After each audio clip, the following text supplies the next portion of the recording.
Good morning, শুভ সকাল সবাইকে। আজকে আনারস দিয়ে আনারস মাখা, আপনারা কে কী বলেন আপনাদের ভাষায়।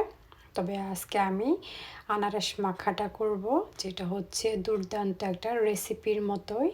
তো প্রথমে আমি স্কিনটা ফেলে দেব, দেন হচ্ছে আমি মোটামুটি একদম ক্লিন করে নেব, যেন ব্ল্যাক স্পটগুলি থাকে যে আইসের মতো, এটা যেন না থাকে।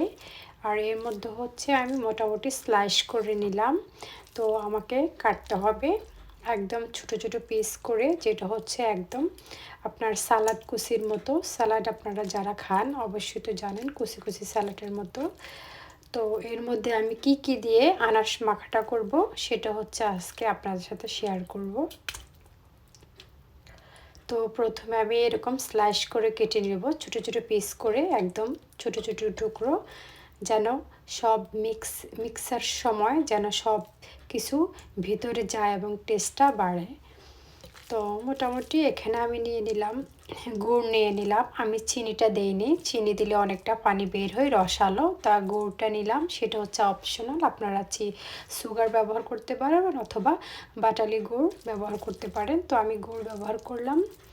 আর এটা হচ্ছে তেঁতুল, টারমারিন্ট যেটা, আর এটা হচ্ছে বিট লবণ, সল্ট, আর হচ্ছে চিলি পাউডার, দেন হচ্ছে আপনার চিলি ফ্লেক্স।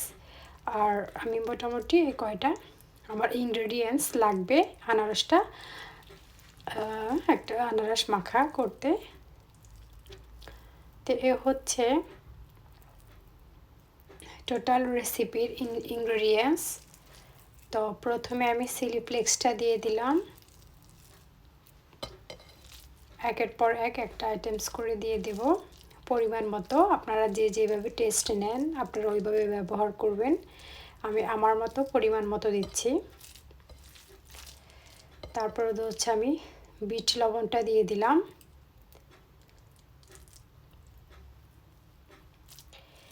এ হচ্ছে আমার আনারস মাখা, আনারস পিকল, যে যেভাবে বলুন। তবে একটা কথা হচ্ছে, আপনারা যখন আনারসটা মিক্স করবেন ভালো করে হাতে কষলিয়ে মিক্স করবেন, তাহলে এবং এবং 10 মিনিটস অথবা 20 মিনিটসের মতো আপনারা ম্যারিনেটের মতো করে রেখে দিয়ে দিবেন।